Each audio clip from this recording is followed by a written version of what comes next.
and I found that he was back with Matt through social media. I've probably been with 4 coaches my entire career. I'm probably miscounting.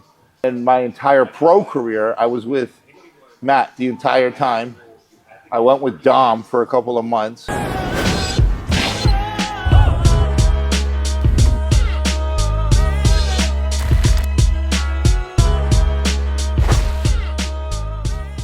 Hey guys, Ivan here, and in today's video we got a couple of very interesting bodybuilding updates. I just got back home from Romania, but in this video we won't be talking about Romania too much. It was an amazing show for sure. I was so impressed with Andrew Jack. I want to see that guy win the Mr. Olympia. That was a freaking crazy physique, probably the best in the world right now. And as far as Josema, man, that conditioning, definitely the best conditioning I ever saw in my life in person, so I was very impressed. I'm still under the impression, but in this video we got a couple of other very interesting topics to go over. So the first thing we're going to talk about in this video, guys, is Martin Fitzwater and how he handled a certain situation. I did not like it, guys. I did not like it at all.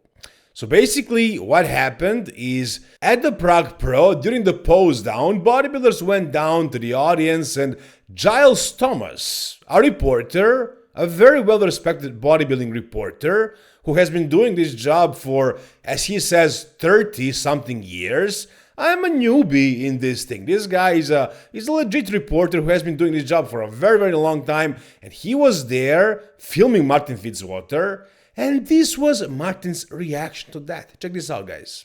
So Samson and Tim Budesheimer are posing, and you can see Martin approaching. He's glimpsing over, he's looking at Giles, obviously. He hits the pose right here, and then he approaches and says this. Hey, next time you want to talk about me, do it to my... And he punches Giles' camera or his phone. He says something to Samson here, and Samson looks at Giles kind of like he's mad or disappointed too, but I don't know if that's the case. What we do know is that Martin reacted like a child. That's the only way to put it. Giles Thomas is just a bodybuilding reporter, a commentator at some shows, and that is literally it. That's all. He commentated this show as well, the Prague Pro, and he doesn't have a YouTube channel that covers drama.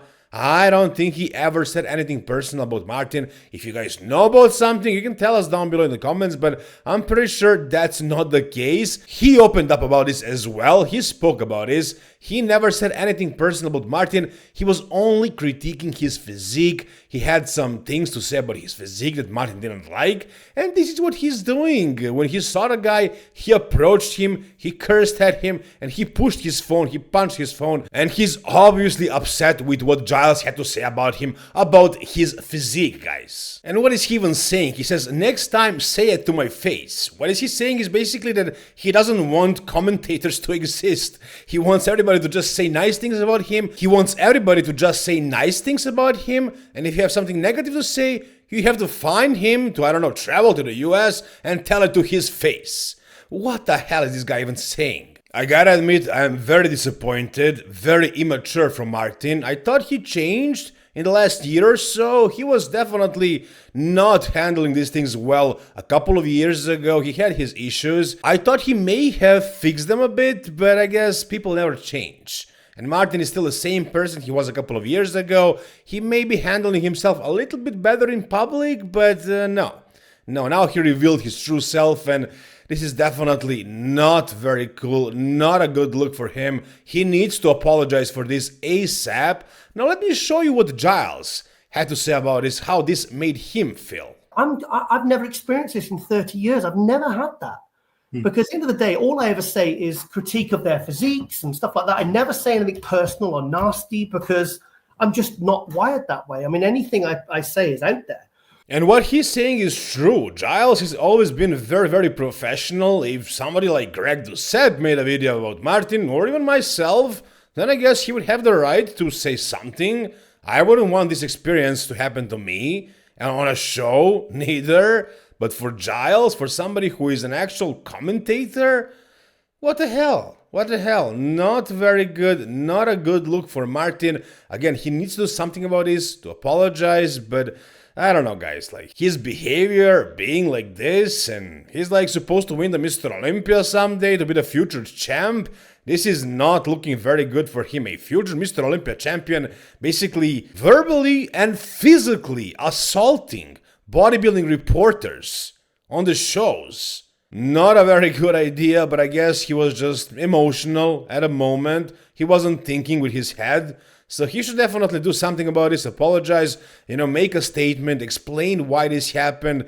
I don't know, try to fix this somehow, because right now this is not looking very good. And I'm curious to hear what do you guys think about this down below in the comment section. If you said something negative about Martin's physique, would you like this to happen to you? When you see him in person, you take a video of him on the show? No, not a good look at all. Whatever you guys think, tell me down below in the comments. Alright, now since we are already talking about the emotionally immature bodybuilders, we gotta talk about Nick Walker as well. And in this video, we won't be talking about his physique too much, but yeah, he posted this new physique update right here from 3 days ago. And yeah, 5 weeks after the Mr. Olympia, and yes, it's been 5 weeks since the Olympia. Nick Walker looks absolutely crazy. I gotta give it to him. He's still without a coach as of yet, as far as we know. I don't think anybody is helping him. He's doing his own off-season, and it's going well. I gotta say, this side tricep right here especially is looking absolutely phenomenal. From the back, he's in great condition still. Now, I know he actually went off after the New York Pro when he worked with Kyle, but now that he's doing it alone, is he actually gonna be coming off? Does this look like he has been off for the last 5 weeks?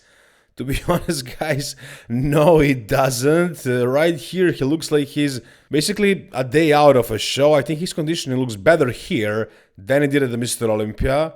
So, yeah, I don't think he's off. I really doubt that. I doubt that he's on TRT or something like that. No, I think he's blasting right now because he's already disappointed after what happened at the Mr. Olympia. That's why he fired his coach, and now he's saying he never liked the Pittsburgh look, and I'm guessing now he wants to try whatever he can to improve on his physique and to show up better than ever next time he competes, which is most likely going to be the Arnold Classic.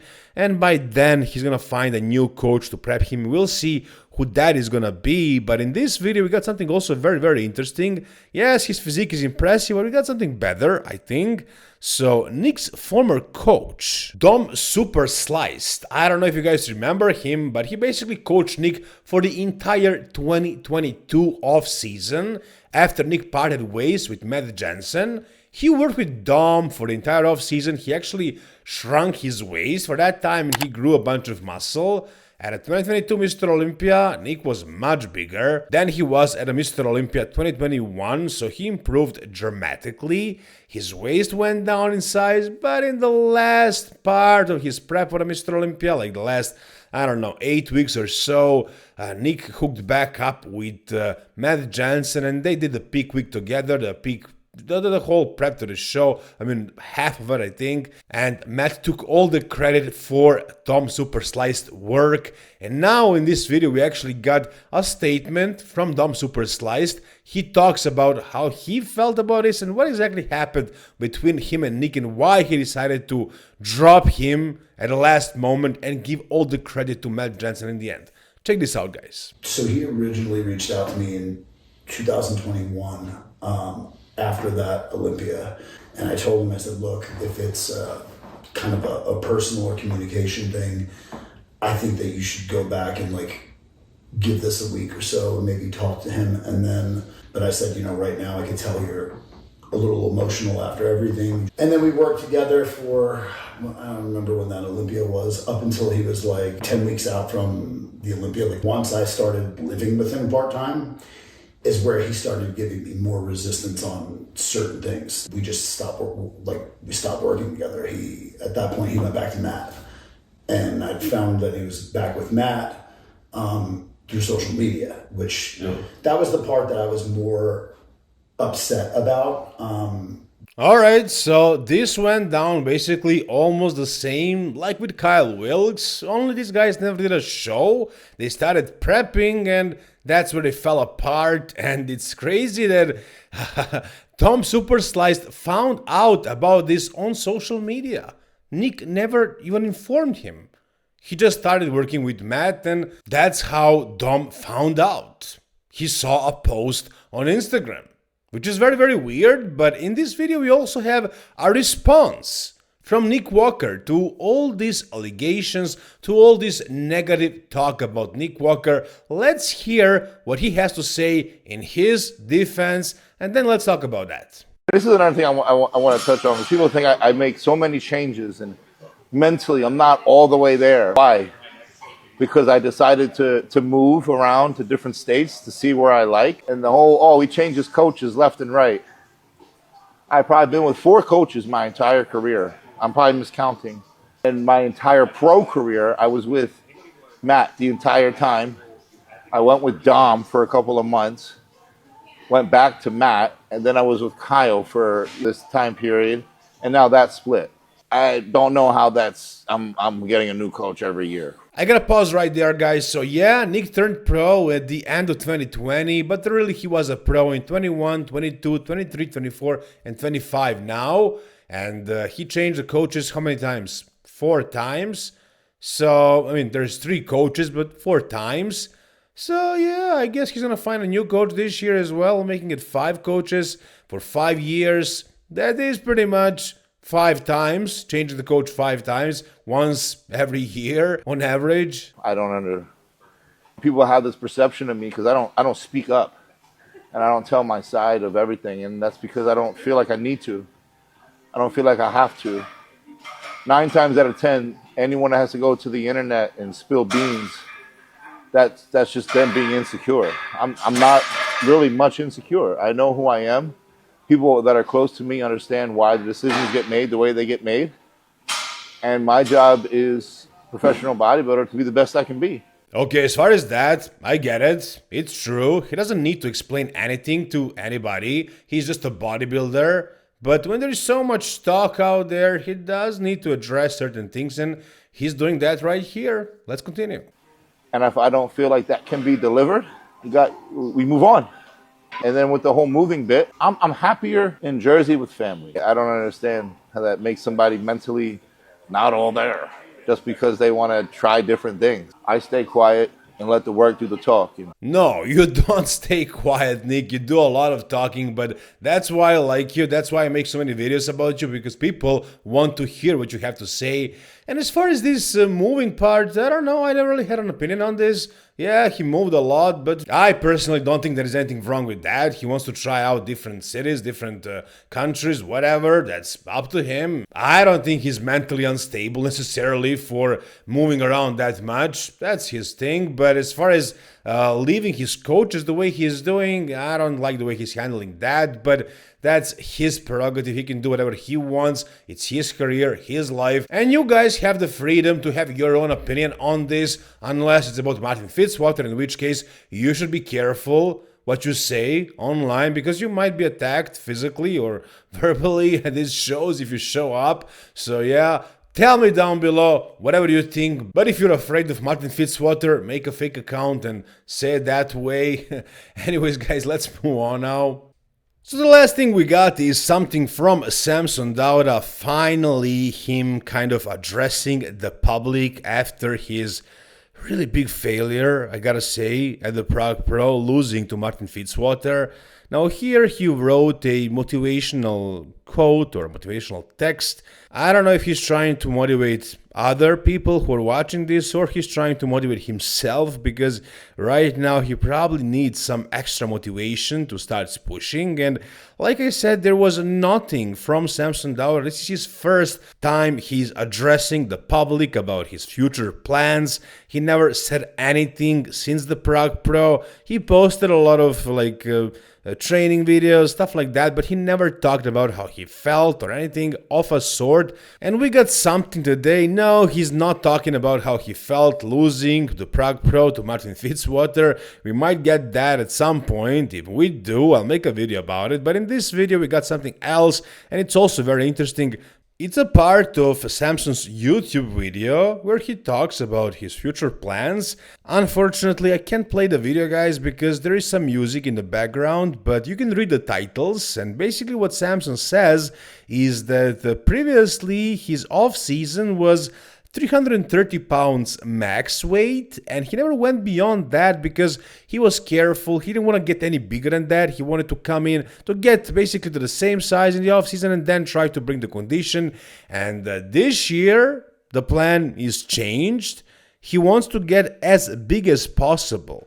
He wants to bring something freakish, and of course he wants to do that after he basically came in super small at a Mr. Olympia and at the Prague Pro as well. So now he wants to prove to the world that he can be big, and he says that he's also utilizing the post-show rebound, which is something he never does. He always went off after the show. That's what Milos Sarcev does with his guys, so I guess he kept that from Milos.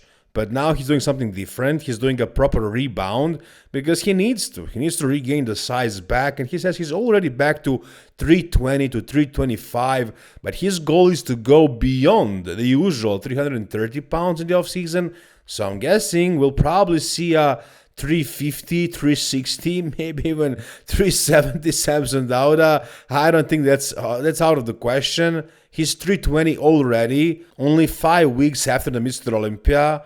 So yeah, he's gonna try and grow as much as possible. So hopefully next year we'll see a next level Samson Dauda. Hopefully he'll be able to bring decent conditioning as well with the new size. But if he gains more size and gets even freakier, what's that gonna look like, guys?